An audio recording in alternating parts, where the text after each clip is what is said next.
Hi guys, if you are not new here, welcome back to my channel. And if you are new here, I am Jordan, and on my channel I do a lot of makeup related videos, but I want to get more into lifestyle and mommy videos also on this channel. And if you are new, then just hit that subscribe button right down below. And yeah, today's video is going to be on this look right here. I had posted a picture on Facebook, and I will put that picture right here. Right here. And yeah, I'm just recreating that picture because I got some comments that people wanted to see a video on that look. So yeah, and it's not going to be the same, like it's not going to look the same because first off, I actually self-tanned last night. I don't look super tan, but I definitely look a little bit darker than what I used to be. I used to be, you know, ghostly white. I mean, with this natural lighting, I kind of look a little bit washed out anyway, but I am about 2 shades. I definitely have found that even being a shade or 2 darker than what I normally am, doing my makeup just is so much better. Like, I feel like my skin just looks so much better, and just the way that all the makeup applied to my face just came out more smooth. I don't know what it is, but I don't know, I just find that my makeup looks so much better than any other day. I'm totally in love with how this look came out the second time. I did a little bit different. I tweaked it just a little bit, but yeah, I'm really liking the way that it came out. And if you want to see how to get this look, then just keep on watching.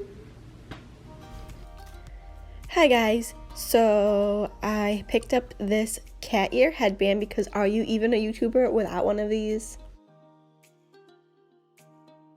I like to moisturize my lips with some kind of lip balm before doing my makeup, and today I just used the Carmex.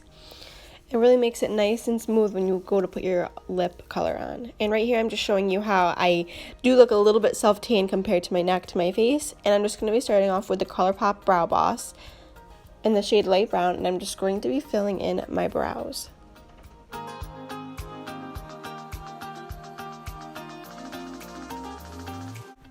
Using the ColourPop No Filter Concealer, I'm just using that as a eyeshadow base.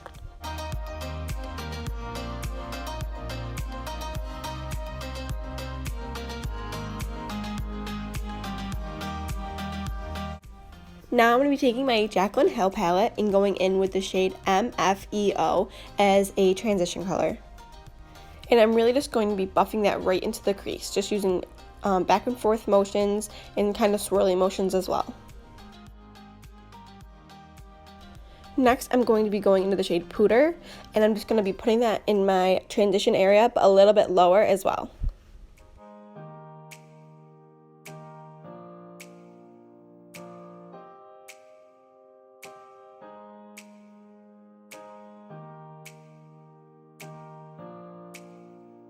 Going in with the shade Roxanne, it's like a deep burgundy color. I am just going to be putting that in my crease as well because I found that it complements the blue very well. I also did end up switching brushes. Instead of a thick crease brush, I went in for a little bit of a smaller crease brush to make it a little bit more precise.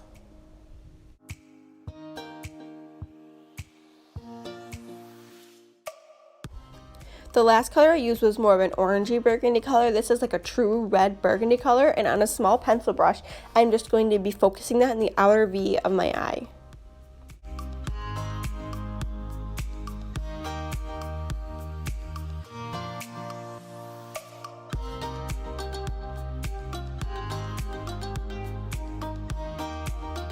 And after I was done applying that shade, I went back in with my crease brush I recently used, and I just blended all the edges out. Now time for the fun part, getting into the blue color. Look how pretty that blue shade is. It is so beautiful. And I'm just going to be putting that all over the lid with my finger. But then I decided I didn't want to use my finger anymore, so I used this flat shader brush. And it really packed on the pigment. I never even wet my brush or anything. I just kept applying it. And then I went in with a fluffy brush with more of that Jack shade. And I really blended that into the crease. You guys will see in just a moment. I blended it out so it was just really nice and blended, and it all was it all went together really good. And then after this, I went back in with the blue shade and I put more on my lid, but I don't think I showed that. Going in with the shade Chip, I just applied that to the very outer V of my eye just to give my eye a little bit more dimension with the darkness in the outer corner. I did not do that with the first look I did, but I really liked the way it came out when I did it this time. And I went back in with the crease brush I used and I really just blended everything out so everything was seamless and blown out and it just looks nice and smoky. Now going in with the Nivea Men Post Shave Balm in Sensitive, I really just massage this all over my face. I use it as more of a moisturizer now than a primer, but it does make a really good primer. And then I'm going to be going in with the Monistat Chafing Relief Powder Gel. I did recently retry this and I do actually like it a lot. It does not make my skin look like it did in that last video.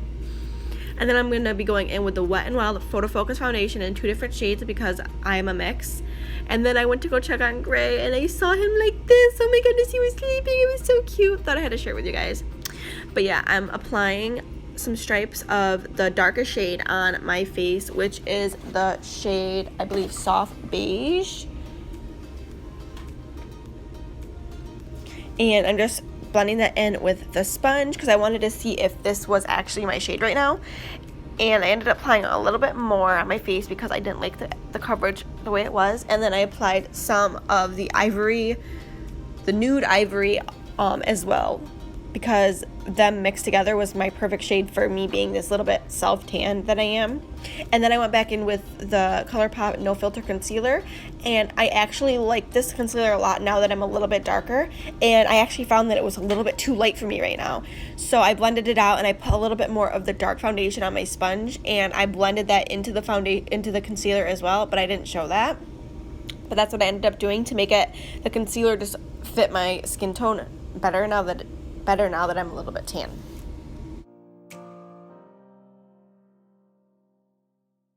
Now going in with the Coty Airspun Loose Face Setting Powder, I'm just going to be baking it underneath my eyes and on my forehead and down my nose. And right here I'm just showing how I'm putting it on my sponge. I just have it in the cap and I'm just dipping it right into the cap and I'm applying it right to my face. And then I'm applying it to my forehead, down my nose, and I believe I put some on the sides of my face to kind of contour my face a little bit, and on my chin, and yeah. And these two literally are my favorite brushes for underneath the eye. It's like the Royal and Langnickel Omnia eye brush set, and I'm just applying the blue with the smaller brush all over really close to my lower lash line, and then I'm taking literally every single transition or crease shade we use on that brush. I blended them all together and I'm just blending that out, blending that blue shade out. And now I'm just going in with a big fluffy brush and I'm just dusting off my bake and using what's left just to set the rest of my face. Now I'm going in with a white eyeliner and I'm just putting that in my waterline. Sorry, I'm kind of dipped down so you can't really see.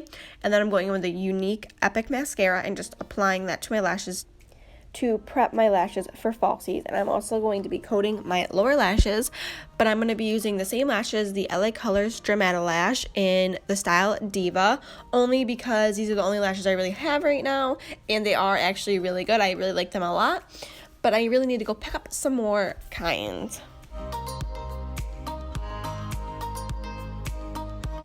Now going in with the Wet n Wild contouring palette, I'm going in with the contour shade and I'm just bronzing up my face.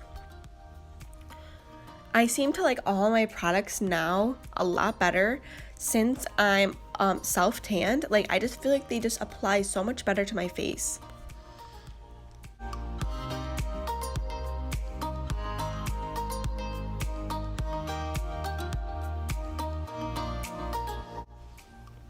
Now going in with the Catrice Prime and Fine Contouring Palette, I'm just taking the contouring side and I'm just contouring my cheekbones. Going in with one of my favorite blushes, the Essence Satin Touch Blush in the shade Satin Coral. I'm just going to be applying that to my cheekbones to give my skin some color back. And then I'm going to be going in for highlight, the LA Girl Strobe Light Strobing Powder in the shade 110 Watt. And I'm just going to be applying that to my cheekbones with my Morphe fan brush. And I apply it to my cheekbones, above my eyebrows, down my nose, on my cupid's bow, and on my chin. Those are my favorite places to highlight. And yeah, I just really love this highlighter.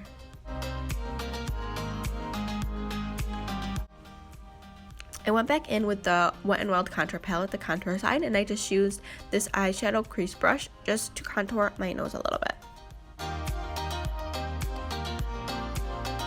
Taking these two shades from the Jaclyn Hill palette in Light and Beam, I'm just mixing them together as my brow bone highlight and my inner corner highlight.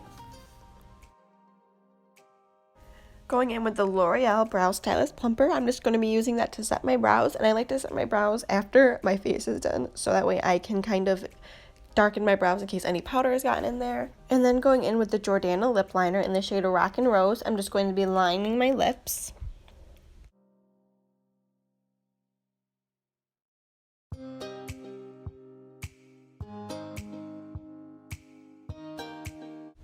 Using the ColourPop Ultra Matte Lip in the shade Midi, I'm just going to be applying that over the lip liner. I love the way the lip liner gave more of a dimension to the lips because it's lighter on the inside, darker on the outside. And then I'm just going to be going over that with the Rimmel Clear Gloss, just because in the picture my lips were super glossy and I feel like that really made the look. And then little Gray woke up and I just wanted to show him because he is so cute. Aw, he's smiling. Aw, my little Gray. Oh, I love him. Oh, and now he's whipping my hair out. Oh. Now just going in with the Catrice Prime and Fine setting spray. I'm just going to be spraying my face just to set it. And that is it, guys. Thank you guys so much for watching. Please subscribe, and I'll see you in my next video. Bye! And just the way all the color, all of the pop, and definitely just the way definitely